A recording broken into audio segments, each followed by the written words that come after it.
The following is a Hoop Ball presentation. What's up, everybody? I'm Najee Adams. And I'm Hunter Jacobs. And you're listening to the Hoop Ball Nets podcast.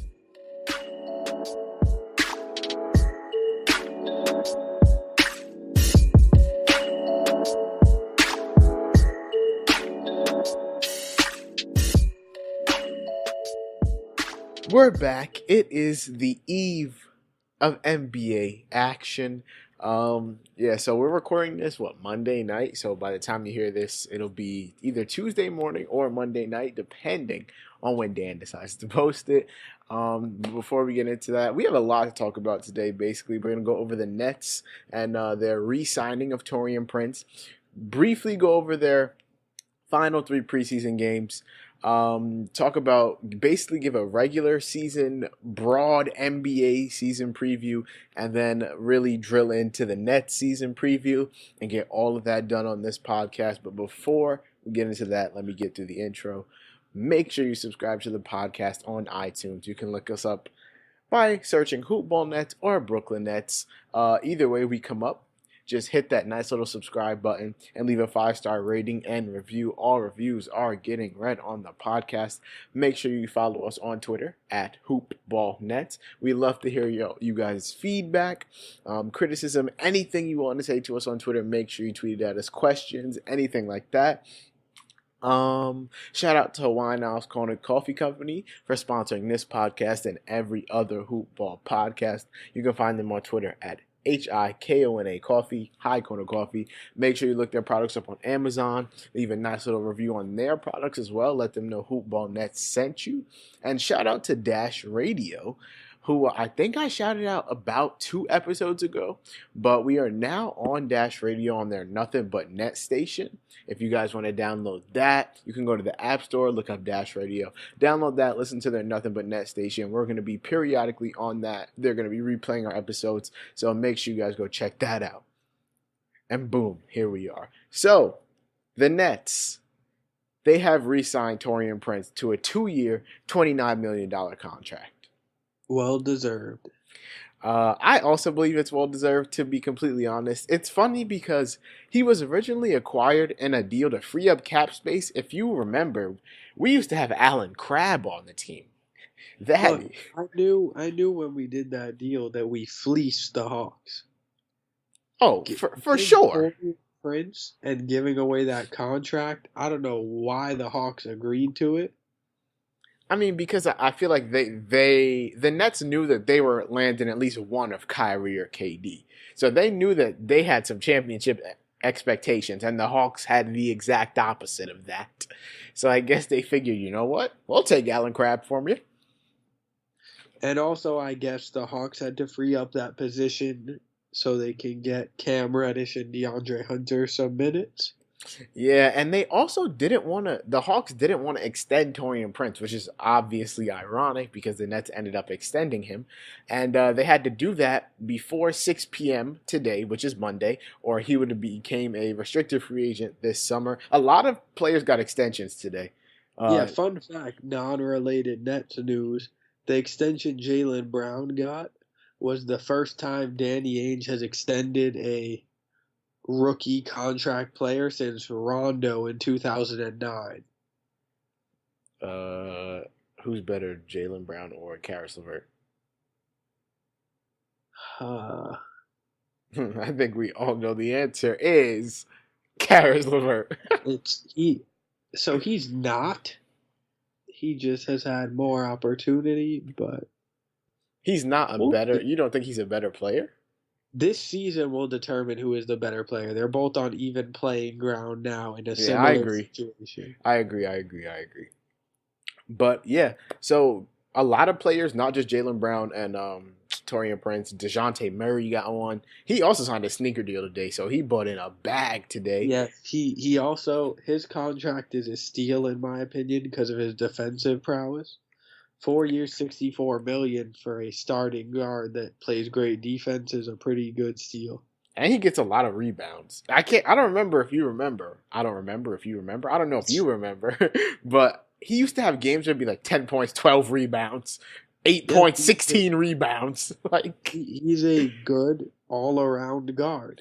If yeah. his jumper gets smoother, he can be a very good player. And Domantas Sabonis, my man Domantas Sabonis. Do you believe that means they trade Miles Turner, or do you believe they'll I coexist? think they'll play them together.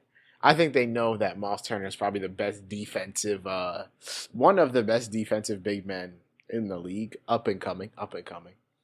He just needs to work on his offensive game, his finesse. But I think that they view Miles Turner as a big part of their future plans. I think they'll try and make them coexist. And then obviously the Buddy Hield one, which has been in the news for days. Him and I like it.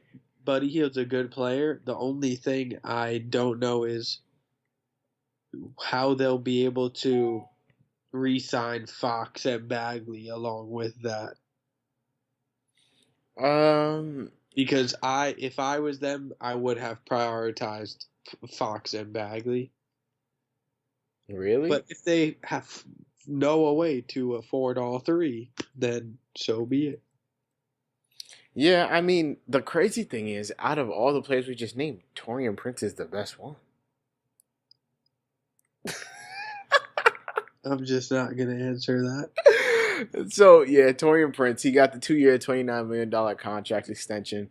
And it was well-deserved, like Hunter said. This preseason, he averaged a team-high 16.8 points, 3.3 rebounds, 1.3 assists. In only 22.4 minutes, he shot a hyper-efficient 63.2% from the field.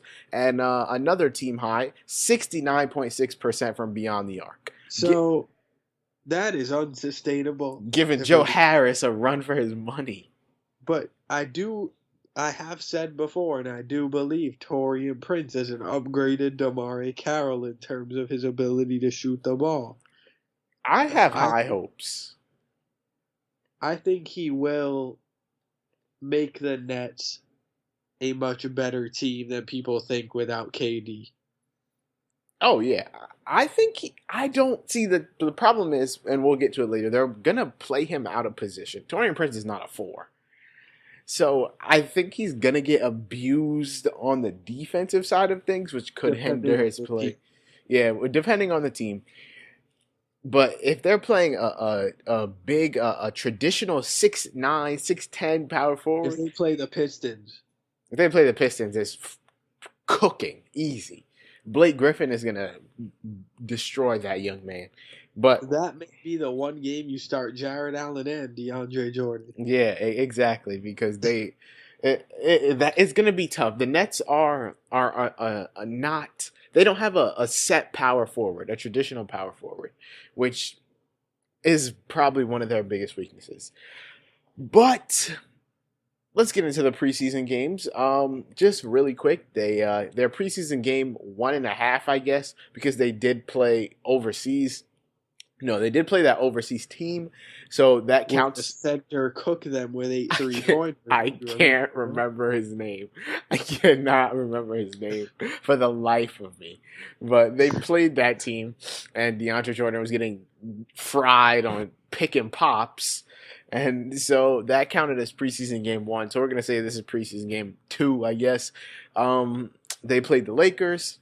In China, they won 114-111. And they actually lost Karis and Kyrie 5 minutes into that game.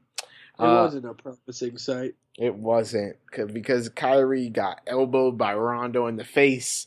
And Kenny Atkinson was like, yeah, you're not playing anymore. And then Karis went down a couple minutes later. And somehow the Nets still pulled out the win over the Lakers, 114-111. Game Rondo frustrates me. Why? He is simply a dirty player. I mean, I don't think it was on purpose, but I'm aware the play wasn't on purpose. It's just his style of play. Like that incident with Chris Paul, if you remember so clearly. When he spit on him? Yes. That is so disrespectful. That's like top 5 most disrespectful things you can do. So yeah, I see how Rondo. I think Rondo has a rightful reputation as a dirty player. Like, I don't think it's something that was just placed on him unrightfully. Like he does. It's gotten worse. it's gotten worse over the years. Because in Boston, he didn't really have that. He tries to do a lot of slick stuff and then get away with it, but a lot of the time he gets caught. But the Nets' next preseason game was yet again against the Lakers in China. They yet again won, 91-77. Basically blew them out. They had a 19-point lead. They're not good, as you can tell. Okay, yes. It's preseason. Let's not forget that. The Nets had a 19-point lead. There was only 6 lead changes. The Nets shot 45.8% from the field, while the Lakers shot 33.7%.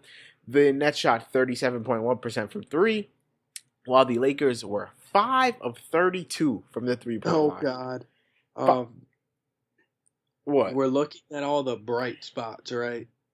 Yeah. The Nets turned the ball over 26 times. They did. That was the biggest problem before last season, if you remember correctly. I remember recapping the preseason games, and their turnovers were like 25, 24, 22, 21.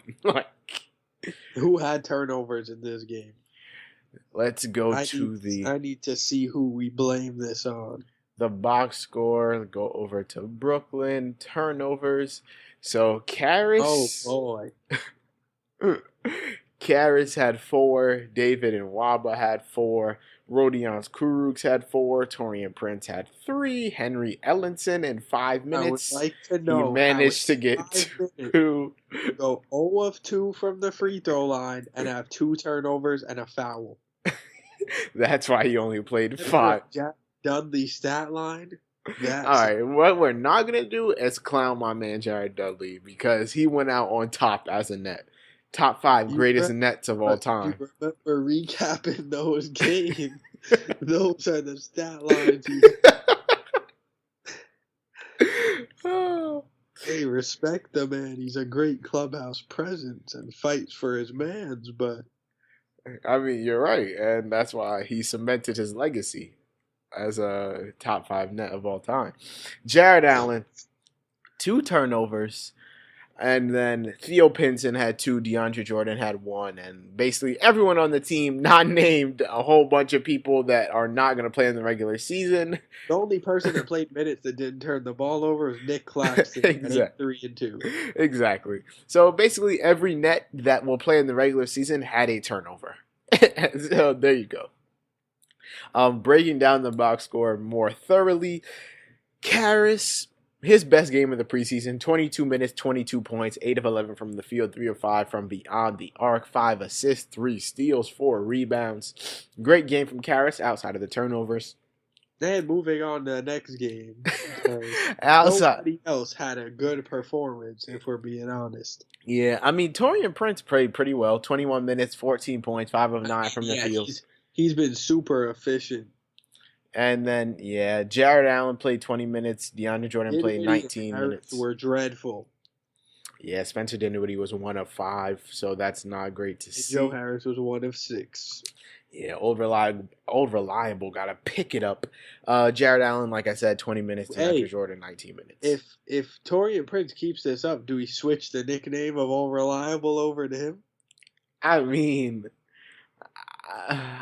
he's not going to shoot 70% from the 3-point line. But if he's beating Joe Harris, then we can't just switch a nickname. He's going to develop his own nickname. We got to give him his own nickname. You can be reliable and still not be the best shooter on the team. True. Taurean Prince is going to get his own nickname all throughout the season. But yes, let's move on from that game. Not much to see there. The Nets then went to preseason game 3, their last preseason game of the preseason. And they lost to the Raptors, 123-107. They went 3-1 this preseason. It was their home opener on their new court.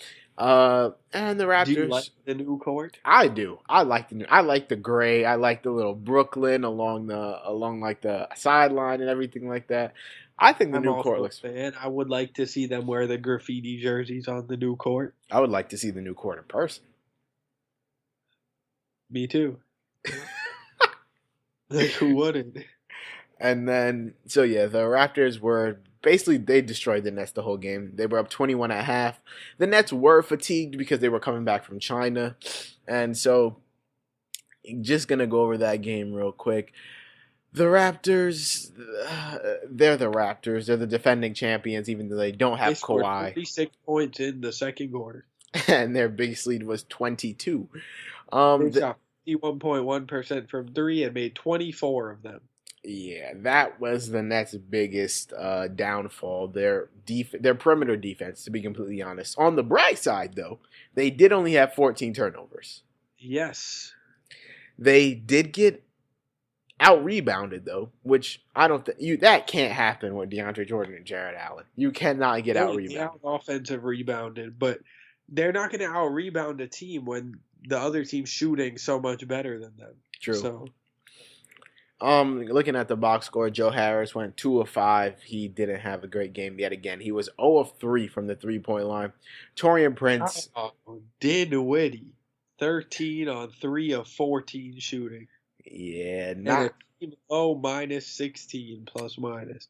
Not his. He didn't have a great season a great preseason whatsoever. But he'll turn it around come the regular season. I know he will. I'm confident. I have him in all fantasy leagues, if we're being honest. I have No, I don't have Kyrie. Yes, I do. I have Kyrie in both fantasy leagues that I'm in. So I am placing a lot into Mr. Irving.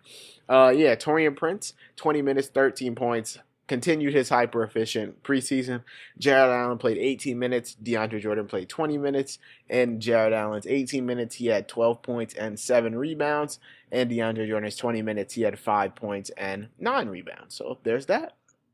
I believe they're going to be the type of players that combine for 20 and 15 on every single night. Like, one of them is going to score 12 and the other scores 5, but they both get around 8 or 9 rebounds. Yeah, I just hope that they complement each other. Like, they can play, even when they're not playing together, they're playing together, if that makes sense. They're not doing the same thing. Like, I need them to match each other's weaknesses, if that makes sense. But neither can shoot. Exactly. So. That's the problem, which is why we need to develop Nicholas Claxton. I think he's going to be nice. He can shoot, indeed. And then, this was Kyrie's first, not full game, but first game without getting injured within 1 minute for the Nets. He had 19 points on 7 of 17 shooting. He played 24 minutes, went 2 of 5 from 3, 4 assists. He did have 4 turnovers and 3 rebounds. But this was Kyrie's first NBA action in a good little while, so he's got to knock the rust off. He'll be fine. And then David Nwaba, 22 minutes. I feel like he could be the Jared Dudley this year. Like the guy that gets a lot of minutes but shouldn't get that many minutes.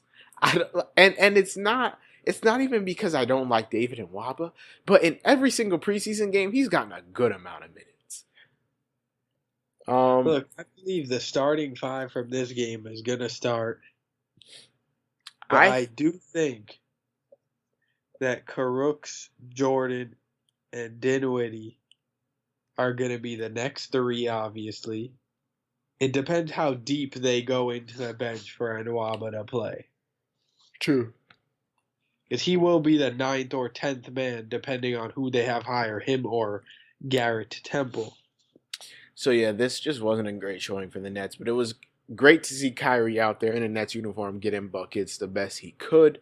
The Nets season starts on Wednesday. In approximately 2 days, they play at home versus the Timberwolves. Not gonna lie, not the flashiest opponent. I wish they'd have a tougher game. Bold prediction, I think they're gonna win. I mean, do you think they win or lose? They're gonna win. I think they're gonna win as well. Get that first game. If they should win. Get that first game under their belt. Get that first win under their belt against a subpar opponent. So let's get into the season preview. So basically, this is exactly what it sounds like, a NBA season preview. We're not going to go over every team, obviously, but we're basically going to give our predictions for the awards. We'll start with NBA champion. Who do you think the 2019-2020 NBA champions are going to be? All right, so just so everyone knows, Najee doesn't have to give his answer. He's going to say the Lakers. He's biased. He's going to say they're going to win in 4 games regardless of the opponent they play. So disregard his answer. If you want a real answer, listen to this. So the champion is going to be the Clippers. Do you want to know why? Because their lineup contains Patrick Beverley, Paul George, and Kawhi Leonard, 3 of the, I'll say, 10 best defensive players in basketball, maybe top 5 best defensive players in basketball. And then you have Lou Williams and Montrezl Harrell to boost their offense with great role players surrounding them and a sharpshooter in Landry Shamet. Their roster is complete and all complement each other. The Lakers decided to throw a whole bunch of random pieces around LeBron and AD. If we're being honest, the Clippers is just a better formatted team that will win regardless of the East opponent, which will likely be the Sixers, by the way. But regardless of who it is, the Clippers are going to win the NBA championship. Are you done? Yes. Are you done spouting BS? Because the Lakers are indeed going to be NBA champions. And I know this is a Nets podcast, and I know all of you listening probably do not want to hear that. And if the Nets get KD back, I'll say this. If the Nets get KD back, then sure, I think they have a good shot at winning the NBA championship. But until then, I'm going to go ahead and say the Lakers are your 2019-2020 NBA champions because, let's just say this. They have LeBron James, the best player in the NBA. They have Anthony. The playoffs last year. Hey, I let you finish. Didn't I? All right, then. They have LeBron James, the best player in the NBA. They have Anthony Davis, top 5 player in the NBA, might even be number 2. Who knows? So, when they're running a pick and roll between LeBron James and Anthony Davis, who's guarding that? Because I don't know a team in the league that can. You want to double LeBron? Oh, that means Anthony Davis is wide open. You want to double Anthony Davis? That means the best player in the world is wide open. And then, if you're going to force LeBron to drive to the basket and close in on the basket, kick out Danny Green, knock down shooter. Kick out Quinn Cook, knock down shooter. Oh, don't forget we got Dwight Howard. And say what you want about Dwight Howard. He is going to have a revenge season. This season is the Lakers' revenge season. But let me stop talking about the Lakers before everyone. Clown. No, my friend, you're the clown. You are a clown. No, you are. Let me stop talking about the Lakers before everyone here for the Nets clicks off. But yes, I believe the Lakers are the NBA championships, barring injury and KD returning. Same thing for the Clippers, obviously, barring injury. Okay, so let's move on. 6th man of the year. Okay. So I'd love to say Spencer Dinwiddie. And I really would like to see him be Dinwiddie. But I don't know that they'll give it to him. It'll likely return right to Lou Williams again. Because he'll probably average 20 points again. I mean, do you think that... So I will say... You'll say... that what? No. What were you going to say? You'll say what? Because Paul George is out for 10 games, and then Kawhi's going to rest 20 games, Lou Will is going to get a great amount of work. You'll think because of that team that he's not, right? But all those games that Paul George and Kawhi sit, who's the second option? Always him. Yeah, I could easily. He's probably the front runner for 6th man of the year. He very well could be the front runner for 6th man of the year. But if I had to choose, I would either go with Spencer Dinwiddie or Fred VanVleet. If Fred VanVleet doesn't start for the Raptors. If he does, then I think it's Spencer Dinwiddie. I think that voters' fatigue is going to kick in. Just how, like, we don't give LeBron MVP anymore, even though he averages 27, 7, and 8 every single year. We're going to get tired of giving Lou Will 6 Man of the Year awards. And I think Spencer Dinwiddie, who wasn't even nominated last season, I think he wins his first 6 Man of the Year. It has to happen. My underdog is JJ Redick. JJ Redick? Yes. Why JJ Redick? Because he averaged 18 points as a fifth option on the Sixers last season. So him on a Pelicans team coming off the bench, who really is not an experienced team, they'll look to him to get buckets. That is my dark horse, but I believe the race is really between Dinwiddie and Lou Will. So let's move on to Rookie of the Year. I think that had Zion not got injured, I think it would have been an easy runaway Zion Williamson Rookie of the Year. I still think Zion Williamson. You weren't gonna pick him? No. Once again, you, my friend, are a clown. Because I still think that even with his injury, he comes back in December. I still think he wins Rookie of the Year. You think with him playing 50 games that he wins Rookie of the Year? If they're some of the most electric 50 games NBA fans have ever seen, yes. So think about this. Joel Embiid. Okay. Do you remember Joel Embiid's rookie season? How many games did he play? I believe he played not a lot. Great. So, but to be exact, Malcolm Brogdon won Rookie of the Year with not awful, but not nearly Rookie of the Year numbers. Do you know why? Because he played a full season. Let me see. How many games did Joel Embiid play his rookie year? Joel Embiid stats. That's all you got to look up. Joel Embiid, Basketball Reference. What a sight. His rookie year, Joel Embiid played 31 games. He only played 31 games. So those 30 games that he misses up to Christmas, right? And then he's gonna miss 5 to 7 more with load management and rest from his injury, right? Mm-hmm. 35 games. He's down to 45 to 47 games. In 50 games, I think he can win Rookie of the Year. I still think Zion wins Rookie of the Year.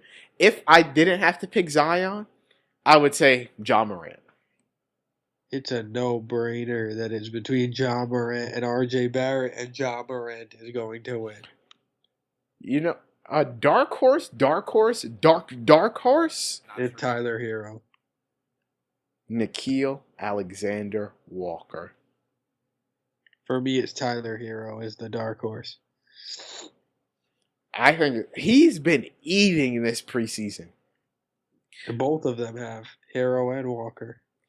But yes, my pick is Zion Williamson. And mine is Ja Morant. So, number 1 and number 2. How original. What's next? Most improved. Wait, let's go with most improved. Bury the MVP for last. Most improved. You can go first. Terry Rozier. You little clown. Why Terry Rozier? I'm a Celtics fan. I've watched Terry Rozier all this time. Playoffs, when it was him as the lead guard, he had a great playoffs. He led us to the conference finals. We almost went to the finals. He can be a lead guard. Are the Hornets going to win 20 games? No. Are they going to win 15 games? Probably not. But regardless, he will average. You don't think the Hornets win 15 games? He will average 20 points. He will average 6 assists. He will average a steal. He will win most improved player. There's no doubt in my mind. Okay. Mine's, I'm torn. I think that most improved players is open as it's ever been. I think there's a lot of guys that can win it. To name a few, Mitchell Robinson. Even people like Marvin Bagley, De'Aaron Fox, Thomas Bryant. But if I had to pick, it would be between Bam Adebayo, Karis LeVert, and Buddy Hield. I believe you are a fool with Buddy Hield. Why? Buddy Hield had a great season last year. How much better do you want him to get? I think he can average like 24 points per game. Look at what he had last year. Okay, let's see. Buddy Hield last year averaged 20. He only averaged 20.7. He averaged 21-5. Okay. You think he's going to have that much of a jump that it outweighs anybody like Rozier and Adebayo? If the Kings are, let's say, a 6-7 seed, and Buddy Hield is averaging 24-5, yes. No. I think he can. I didn't even pick him for my man, but I'm going to defend him. And my other two, Karis is a no-brainer. With KD being out, he's going to be asked to take that next step and be that secondary scorer in the starting lineup. So, Karis, and then Bam Adebayo. I don't think he'll put up good enough stats because of the presence of other people like Dinwiddie, Harris, Prince, Allen, DeAndre, all of them. I mean, it's basically the same team. Just replace D'Lo with Kyrie, and Karis. Kyrie will take more shots, so he won't take that many more shots. Score more points. Okay, who cares? If it's the same amount of, if he's more efficient, then that's better for the Nets. That's better for Karis LeVert. He can put up 22, 23 points per game. That's asking a lot. I don't know about that one. And then I'd give him like a 19-point cap. And then lastly, I have Bam Adebayo with Hassan Whiteside gone, Jimmy Butler there. He's basically Kelly Olynyk might eat into his minutes a little, but Bam Adebayo's their guy, and I think that they want him to be like a point center in a sense. Yeah, they want him playing high post, facilitating the offense, running a Jokic-like offense. Yeah, I think that he's going to be pretty good, to be honest. But if I had to pick one, I'm going to go with Karis. I'm going to be a homer. I'm going to go with Karis. I owe these Nets fans something for talking about the Lakers for 5 minutes, so Karis LeVert is most improved player. And last but not least, most valuable player, MVP. Who is it? I'm going to say is Anthony Davis. Of course you would. He has no shot at it for the record. What? But, all right, let's continue. I would love to say Steph Curry, but the team is not going to be good enough for him to win that award. Giannis will repeat. I think there's no shot Giannis repeats.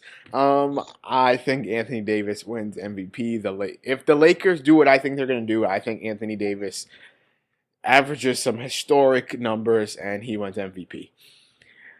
Now, with that out of the way, let's dive into the Nets season preview. I got a whole bunch of questions here. Hunter and I are going to answer them to the best of our ability. Make sure you guys do your part and tweet at us your answers to these questions so we can get your feedback. So, start it out simple. What do you think the Nets starting lineup on a nightly basis is going to be? What they started in the last game of the preseason. Which was Kyrie at the 1, Joe Harris at the 2, Karis at the 3, Taurean Prince at the 4, and Jared Allen at the 5. I believe it's Karis at the 2 and Joe Harris at the 3, but okay, yes. Semantics. Either way, one of them, they're both going to be in the starting lineup. I think that's probably the best starting lineup they can muster without KD. So yes, that's the lineup I would have personally. But that's the lineup I believe they'll have. Me too. And then they're going to have Spencer Dinwiddie come off the bench with DeAndre Jordan, probably run a whole lot of pick and rolls. And if I was the coach personally, I would keep Taurean Prince in position and let Kurucs run a position he ran last year and put Kurucs in the starting lineup at the 4 and bring Joe Harris off the bench with Dinwiddie and Jordan. But you got to think they might not have Kurucs with his trial impending. And so this is probably their best bet as of right now. And then when they get Wilson Chandler back, he'll be mixed into things. I think off the bench, though, they're going to have Dinwiddie and Waba, Kurucs, Didn't we? They're not on a perfect 10-man rotation. No, they're That's not. But like they're the people that are going to play the most minutes off the bench are going to be Dinwiddie and Wabu Kuruks and DeAndre Jordan. Garrett Temple may play similar minutes to Nwaba. Yeah, maybe that's going to be the guy that plays too many minutes. I hope Jana Musa gets more of an opportunity this year because he had a pretty good preseason. Next question. Does Kyrie Irving play more than 60 games? If I had to call it now, he plays 66. Looking at his career, he's played 60 games 1, 2, 3, 4, 5. 5 times. Played 59 once. So, yeah, I'm going to say he does play the 60 games because I think that they're going to need him to play more than 60 games. I'm going with 66. I'm not going to give a number. Psych, yes I am. I'm going to go with 72. He gets 10 games off. I think he plays 72 games. He does play 60 games because the Nets are going to need him to play 60 games in order for them to live up to expectations. On to the next one. Who is the Nets' breakout player? I think we probably have the same answer. Let's move on. What? Who? Taurean Prince. Obviously. I have high hopes for Taurean Prince. He low-key might even be in the most improved player talk. But we'll see. That's a lot.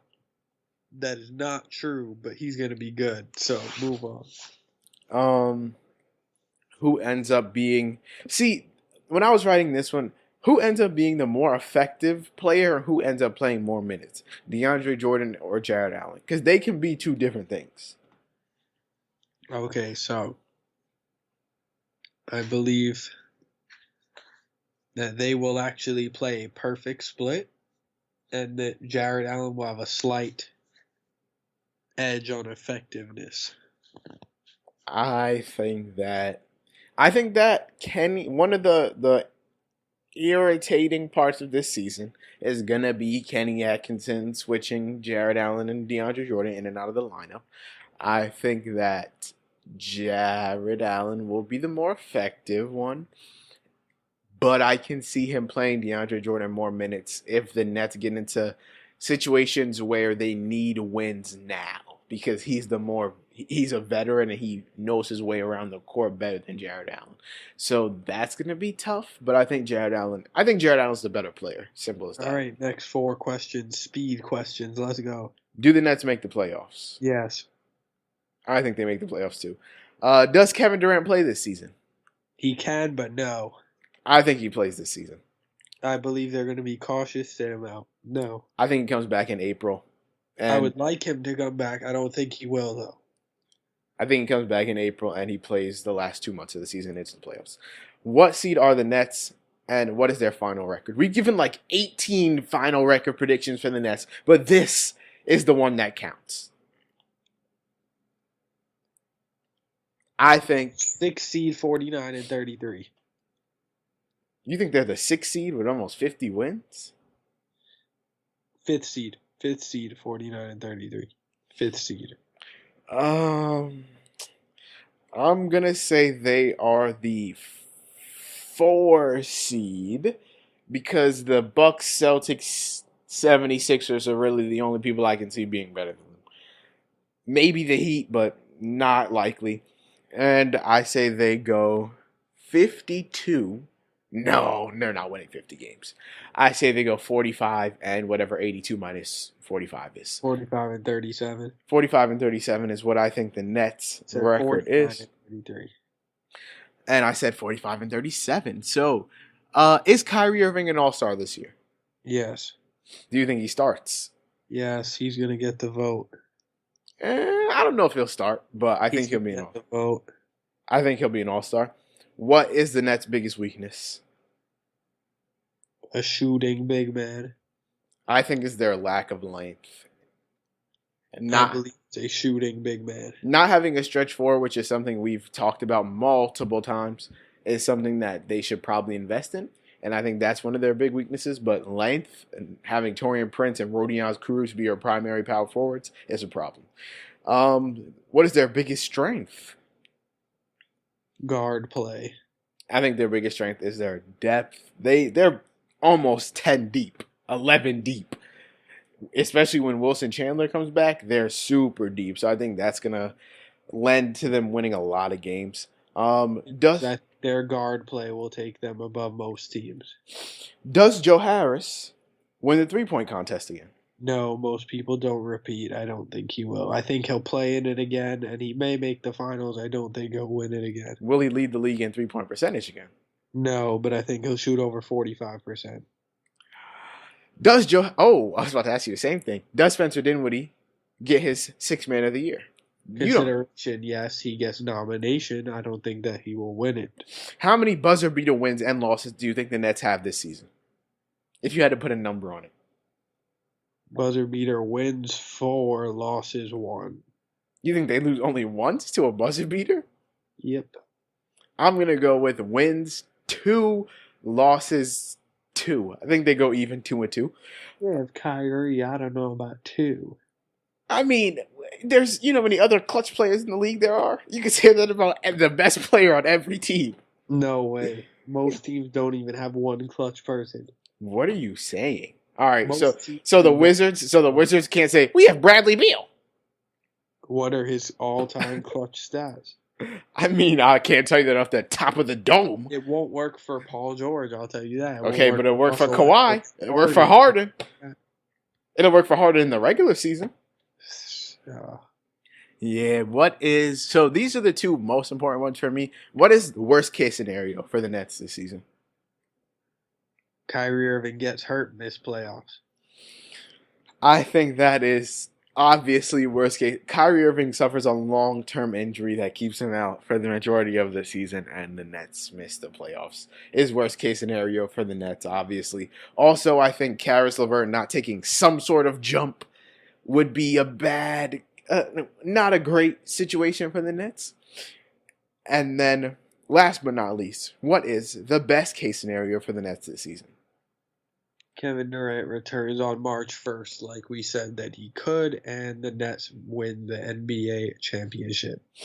Yes, I think that their best case scenarios, Kevin Durant returns, plays like 20 minutes a night, 15 minutes a night, until he's back to full speed for the playoffs. They make a big run, face the Clippers or the Lakers in the finals, and it's KD versus LeBron or KD versus Kawhi, and the Nets come out on top. I think also what goes into that, Caris LeVert takes a big step, Taurean Prince takes a big step, Jared Allen comes into his own. A lot of things have to happen for the Nets to win the chip, but if they all do happen, that would be their best case scenario, obviously. And with that, that's going to end this episode. I hope y'all enjoyed it. Our little Nets season preview, NBA season preview. The Nets come back on Wednesday. We're going to get back to the game recap episodes after, I think, like every 2 games. We're going to be back. We're going to be back, and you're going to listen to us. So make sure you guys subscribe to the Hoop Ball Nets podcast on iTunes. You can find us at Hoop Ball Nets on Twitter as well. Leave a 5-star rating and review on the podcast. All reviews are getting read on the podcast. Make sure you tweet at us once again at HoopBallNets so that you can give us your feedback, criticism, anything, answer the questions that we asked. Just let us know. We'd love to hear from y'all. Shout out to Winehouse Kona Coffee Company for sponsoring this podcast and every other Hoopball podcast. You can find them at Hyde Kona Coffee. That's Kona with a K on Twitter. And their products are mainly on Amazon. And then, once again, Dash Radio. Download the app, listen to the Nothing But Net channel or station on the app, and 9 times out of 10, you might hear our voice. So yes, that'll do it for this episode. Nets basketball is back. We'll see y'all next time.